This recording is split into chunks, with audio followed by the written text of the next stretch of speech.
Waste कर रही है। आपको जब पता है मैं ड्रामा कर रही हूँ तो क्या आप भी अपनी एक्टिंग स्किल्स दिखाने के लिए मुझसे मिलने हॉस्पिटल आने वाली थी। इतना बोल वो चुप हो गई और अजीब तरह से मुस्कुराते हुए सुमित्रा को देखने लगी। सुमित्रा जिसने माया को बिना देखे उसे टोंट मारा था, वो उसे देखते ही पूरी तरह हैरान रह गई थी। हॉस्पिटल जाने से पहले माया कुछ और थी और अब कुछ और ही होकर आई है। सुमित्रा उसका चेहरा देख हैरान थी, तभी उसे दूसरा झटका उसकी बात सुनकर लगा।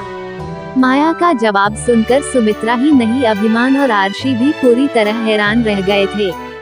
आरशी जो सर झुका कर खड़ी थी, माया की बात सुनकर उसने एकदम से सर उठा उसे देखा। उसकी आंखों में हैरानी साफ नजर आ रही थी। ये तुम मॉम से कैसे बात कर रही हो माया? माइंड तो तुम्हारे पास पहले से था नहीं और अब बात की करने की तमीज भी भूल गई हो।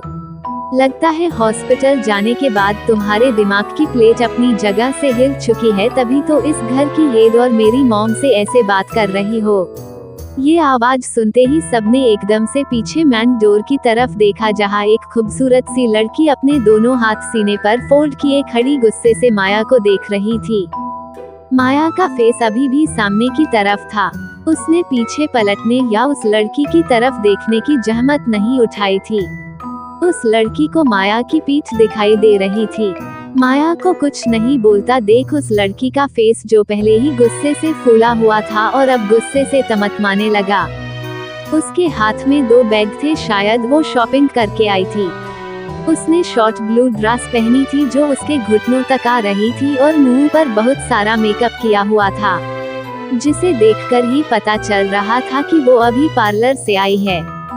वो लड़की सुमित्रा की बेटी दिया खुराना थी। सुमित्रा के 2 बच्चे थे, दीपक बड़ा बेटा और दिया उससे 2 साल छोटी थी। दिया और दीपक दोनों ही घमंडी एंड खुद को सबसे ऊपर समझने वाले इंसान थे। उन्हें खुद के आगे कोई दिखाई ही नहीं देता था। सुमित्रा और वीरेन के बेटे बेटी होने के कारण उन्हें कोई कुछ नहीं कहता था। ये जो मन करता था वही करते थे।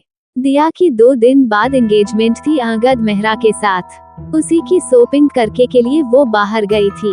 अंगद मेहरा जाने माने बिजनेसमैन का नाम था, जिसके चर्चे पूरे लंदन में होते थे। अंगद का खुद का बिजनेस था और उसके डैड अंशुमन मेहरा जो अपने टाइम के मशहूर बिजनेसमैन रह चुके थे। मेहरा फैमिली लंदन की रिच फैमिली में से एक थी। माया अंगद से प्यार करती थी और जब उसने दिया के साथ उसकी एंगेजमेंट की बात सुनी तो वो पूरी तरह टूट गई। उसने उसी की वजह से सुसाइड करने की कोशिश की थी और वो पहले भी 2 बार अंगद की वजह से ही सुसाइड करने की कोशिश कर चुकी थी। माया ने अंगद के लिए खुद को पूरी तरह बदल दिया था। अंगद को जो पसंद था वो वही करती थी। उसी के पसंद के कपड़े पहनना और उसी के पसंद के अकॉर्डिंग रहना, सब कुछ वो उसी का पसंद का करती थी। पर अंगद माया को बिल्कुल पसंद नहीं करता था। माया का बार बार उससे चिपकाना उसे इरिटेट करता था और यही वजह थी जो वो उससे धीरे धीरे नफरत करने लगा था। अंगद के दिल में माया के लिए नफरत के अलावा कुछ नहीं था और आज जो माया की हालत थी उसका जिम्मेदार भी सिर्फ वही था। माया के बालों को ग्रीन कलर में रंगना, उसके मुंह पर बहुत सारा मेकअप करना, उसके अतरंगी कपड़े, सब कुछ अंगद ने ही किया था। अंगद ने माया को एक तरह से जोकर बना दिया था, जिसे कोई भी देखता तो हंसे बिना नहीं रह सकता था और इन सब में अंगद का साथ दिया ने दिया था। सुमित्रा, वीरेन, दिया और दीपक, इन चारों को ही माया बिल्कुल पसंद नहीं थी। या यूँ कह सकते हैं माया उन चारों को फूटी आंख भी बर्दाश्त नहीं होती थी। दिया ने गुस्से से अपने हाथ में पकड़े बैग को वही फ्लोर पर पटक दिया और गुस्से से माया के पास आते हुए बोली, यूं मैं तुमसे बात कर रही हूँ, माइंड तो तुम्हारे पास पहले से ही नहीं था, अब कान भी बेच आई हो क्या? बोलते हुए वो माया के सामने आकर खड़ी हो गई। माया का चेहरा देखते ही दिया की आंखें हैरानी से बड़ी बड़ी हो गई। उसकी आंखें हैरानी से बाहर आने को हो गई। उसका मुंह खुला का खुला रह गया। वो हैरानी से बोली, कौन हो तुम माया तो नहीं हो? बोलते हुए उसके फेस पर जलन, नफरत, हैरानी सारे मिक्स एक्सप्रेशन उभर आए थे। ये सुनते ही माया की एक आईब्रो ऊपर की तरफ उठ गई। उसने धीरे से अपनी नेक को लेफ्ट राइट साइड घुमाया और सर टेढ़ा कर ऊपर से नीचे तक दिया को देखने लगी। उसकी नजरें दिया को ऊपर से नीचे तक स्कैन कर रही थी। माया ने अभी तक कुछ नहीं बोला था। सुमित्रा अभी भी स्टेयर पर खड़ी माया को देख रही थी। उसकी पकड़ रेलिंग पर कसती जा रही थी। गुस्से से उसके जबड़े कस चुके थे। इधर अभिमान और आरशी हैरानी और घबराहट से कभी माया को देख रहे थे तो कभी दिया को। तभी दिया जोर से चिल्लाते हुए बोली, यू बीच कुछ पूछा है मैंने, कौन हो तुम? अभी उसने इतना ही बोला था तभी पूरे हॉल में एक जोर की चटाक की आवाज गूंज गई और दूसरे ही पल दिया फ्लोर पर अपना एक हाथ गाल पर रखे पड़ी थी। आगे सुनने से पहले प्लीज वीडियो को लाइक और चैनल को सब्सक्राइब करें। तभी दिया जोर से चिल्लाते हुए बोली, यू बीच कुछ पूछा है मैंने, कौन हो तुम? अभी उसने इतना ही बोला था तभी पूरे हॉल में एक जोर की चटाक की आवाज गूंज गई और दूसरे ही पल दिया फ्लोर पर अपना एक हाथ गाल पर रखे पड़ी थी। उसका फेस एक तरफ झुका हुआ था और उसकी नजरें एक टक फ्लो को घूर रही थी। थप्पड़ इतनी जोर का लगा था कि 1 मिनट के लिए दिया का दिमाग सुन रह चुका था। उसे ये समझने में वक्त लगा कि उसके साथ अभी हुआ तो क्या हुआ। उसके गालों पर माया की 5 उंगलियों के निशान छप चुके थे। इधर सुमित्रा हैरानी और गुस्से से माया को देख रही थी। वो जल्दी से स्टेयर उतरते हुए दिया के पास आई और उसे कंधों से पकड़ उठाते हुए चिंता भरी आवाज में बोली, दिया बेटा उठो, तुम्हें कहीं चोट आई है तो क्या हम डॉक्टर को कॉल करके बुलाए? बोलते हुए उसने दिया को कंधों से पकड़ते हुए खड़ा किया। सुमित्रा की आवाज सुनकर दिया अपने होश में आई। उसने सुमित्रा की तरफ देखा जो परेशानी से उसे ही देख रही थी। आरशी और अभिमान को भी माया के दिया को थप्पड़ मारने की उम्मीद नहीं थी। आरशी ने एक नजर माया को देखा जो बिना किसी भाव के सुमित्रा और दिया को देख रही थी और फिर अपने कदम दिया की तरफ बढ़ाते हुए वो फिक्र भरी आवाज में बोली, दिया बेटे तुम ठीक तो हो ना? अभी उसने इतना ही बोला था तभी सुमित्रा ने अपना एक हाथ दिखा उसे वही रोक दिया। आरशी के कदम उनसे कुछ दूरी पर आकर ठहर गए। आरशी नम आंखों से सुमित्रा को देख रही थी जो गुस्से से लाल आंखों से उसे ही देख रही थी। सुमित्रा तेज आवाज में बोली, वाह आरशी तुम भी कितनी कमाल की एक्ट्रेस हो। पहले अपनी बेटी से कहकर मेरी बेटी को थप्पड़ मरवाया और अब फिक्र करने का ड्रामा कर रही हो। आज जो तुम सबने किया है ना वो तुम सबको बहुत महंगा पड़ेगा। भूलो मत अभी भी ये बिजनेस वीरेन जी के नाम है और जब उन्हें पता चलेगा कि तुम्हारी लाडली बेटी ने उनकी बेटी के साथ क्या किया है तो वो तुम सबका क्या हाल करेंगे, ये तो मैं सोच भी नहीं सकती हूँ। बोलते हुए उसने गुस्से से माया की तरफ देखा जिसके फेस पर उसकी बात सुनकर भी कोई एक्सप्रेशन नहीं आए थे और यही बात सुमित्रा के गुस्से को बढ़ा रही थी। सुमित्रा गुस्से से दांत पीसते हुए बोली, कितनी बेशर्म हो ना माया तुम। पहले हमारे घर की इज्जत को मिट्टी में मिला दिया, अपनी ही बहन के होने वाले पति पर अपनी गंदी नजरें गड़ाए बैठी हो और अब हॉस्पिटल से आते ही दिया पर बेवजह हाथ उठा दिया। तुम इतनी गिरी हुई होगी ये हमने कभी नहीं सोचा था। अभी के अभी दिया और मुझसे माफी मांगो वरना हमसे बुरा तुम्हारे लिए कोई नहीं होगा। बोलते हुए वो लाल आंखों से माया को देख रही थी। माया बोरियत से सुमित्रा को देख रही थी। उसने उबासी लेते हुए कहा, बड़ी माँ आपके भी मेरी तरह कानपुर में हड़ताल है क्या जो आपको आपकी प्यारी बेटी और मेरी प्यारी सबसे अच्छी दिया दी की बात सुनाई नहीं दी? अभी कुछ देर पहले ही इन्होंने कहा था ना कि मेरे पास माइंड नहीं है और जिनके पास माइंड नहीं होता है वे पागल होते हैं, राइट? That's sheet. पागल इंसान कुछ भी कर सकता है, किसी को भी थप्पड़ मार सकता है। और इतना बोल वो एकदम से चुप हो गई और उसने सर टेढ़ा कर वही टेबल पर रखे फ्रूट बास्केट में फ्रूट्स के बीच में रखे नाइफ को देखा। अचानक ही माया के होंठों पर क्रीपी स्माइल आ गई। माया के बीच में रुक जाने से सब उसकी तरफ देखने लगे और माया को नाइफ की तरफ देखता देख सबकी आंखें हैरानी से बड़ी हो गई। दिया की आंखों में खौफ समा गया। उसने जल्दी से सुमित्रा की साड़ी के पल्लू का एक कोना पकड़ लिया और डरी हुई नजरों से माया को देखने लगी जो अब उसे देख अजीब तरह से मुस्कुरा रही थी। दिया धीरे से बोली, मॉम चलिए यहाँ से वरना पता नहीं ये पागल लड़की क्या करेगी। इसे बाद में देखते हैं और इससे माफी भी बाद में मंगवा लेंगे।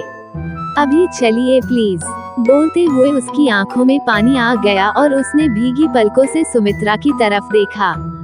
सुमित्रा ने हल्का सा सर घुमा दिया को देखा और उसे रिलैक्स करते हुए बोली, रिलैक्स दिया, कुछ नहीं होगा, ये कुछ नहीं कर सकती है, तुम्हें इतना डरने की जरूरत नहीं है, अगर इसने अब कुछ किया तो मैं हूँ तुम्हारे साथ, डोंट वरी। दिया ने जल्दी से अपना सर ना में हिला दिया और एक नजर माया को देखकर बोली, नो मॉम, अभी चलिए यहाँ से, हम बाद में देख लेंगे इसे। बोलते हुए उसने सुमित्रा का हाथ पकड़ लिया और उसे जबरदस्ती अपने साथ रूम में ले गई। सुमित्रा ने जाते हुए सर घुमाकर उन तीनों को देखा और अभिमान और आरशी को एक डेंजर लुक देकर वापस सामने देखकर चलने लगी।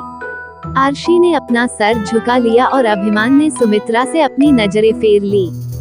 वे दोनों माँ बेटी अपने रूम में चली गई और उसके बाद अभिमान माया के पास आते हुए बोले, माया बेटा, ये सब क्या है? तुम्हारी तबीयत तो ठीक है ना? जब से तुम्हें होश आया है तब से तुम इतना अजीब बिहेव क्यों कर रही हो? पहले तो तुमने कभी किसी पर हाथ नहीं उठाया, तो फिर आज क्यों तुमने दिया पर अपना हाथ उठा दिया? बेटा, वो तुमसे बड़ी है और सबसे बड़ी बात, वो इस घर के हेड की बेटी है। तुम्हें पता है ना, हम बिजनेस पार्टनर जरूर है पर अभी हमारे नाम पर कुछ नहीं है। अगर वीरेन भाई साहब ने हमसे नाराज होकर हम सबको यहाँ से निकाल दिया तो हम सब कहाँ जाएंगे? तभी माया बीच में बोली, हमें यहाँ से कोई नहीं निकाल सकता है। आपके नाम पर कुछ हो या ना हो, लीगली आप भी इस घर के बेटे हैं और उस हिसाब से आधी प्रॉपर्टी आपकी है। अगर वीरेन अंकल आपको अपनी मर्जी से कुछ नहीं देते हैं तो आप कोर्ट की हेल्प ले सकते हैं, एंड आई श्योर लंदन का लॉ इतना स्ट्रॉन्ग तो है जो आपको आपका हक दिला सके। और रही बात दिया को थप्पड़ मारने की, तो पहले शुरुआत उन्होंने की थी और जब कोई शुरुआत करता है तो उसे खत्म माया करती है। बेशक बड़ी है वो मुझसे, पर मेरी इंसल्ट करने का हक किसी को नहीं है। किसी को नहीं मतलब किसी को नहीं, फिर चाहे वो यहाँ का हेड हो या उस हेड की बेटी, ये बात कोई मैटर नहीं करती। इस बार सिर्फ थप्पड़ मारा है, अगर अगली बार उसने मेरे साथ मिसबिहेव किया तो ऐसी हालत करूँगी कि किसी को मुंह दिखाने लायक नहीं बचेगी। बोलते हुए माया ने अभिमान की तरफ देखा जो हैरानी से उसे ही देख रहे थे। माया की लॉ वाली बात सुनकर अभिमान और आरशी दोनों एकदम से हैरान रह गए थे। माया, जिसे पहले लंदन के कानून के बारे में तो छोड़ो, अपने घर के रूल्स के बारे में भी नहीं पता था, वो आज प्रॉपर्टी का लीगली हक उन्हें बता रही थी। माया पिछले कुछ सालों से पढ़ाई में एकदम कमजोर हो चुकी थी। वो पिछले 2 सालों से एक ही क्लास में पढ़ाई कर रही थी। उसके टीचर्स का भी कई बार घर पर फोन आ चुका था और इस बार क्लियर ही कह दिया था कि अगर माया इस बार पास नहीं हुई तो उसे कॉलेज से निकाल दिया जाएगा। माया बिजनेस मैनेजमेंट का कोर्स कर रही थी, जो उसे अभिमान जी जबरदस्ती करा रहे थे। वे नहीं चाहते थे माया पीछे रह जाए और खुद पर डिपेंड न रहकर इंडिपेंडेंट रहे, इसलिए वे उसे बिजनेस का कोर्स करा रहे थे। पर माया पीछे 2 सालों से उसके सेकंड ईयर में लगातार फेल हो रही थी। वो पढ़ाई में बिल्कुल कमजोर हो चुकी थी। माया ने कुछ पल उन दोनों को देखा और उनके फेस पर हैरानी के भाव देखकर उसने धीरे से अपना सर ना में हिला दिया और ऊपर अपने रूम की तरफ जाने लगी। तभी अचानक माया के कदम पहली सीढ़ी पर ही रुक गए।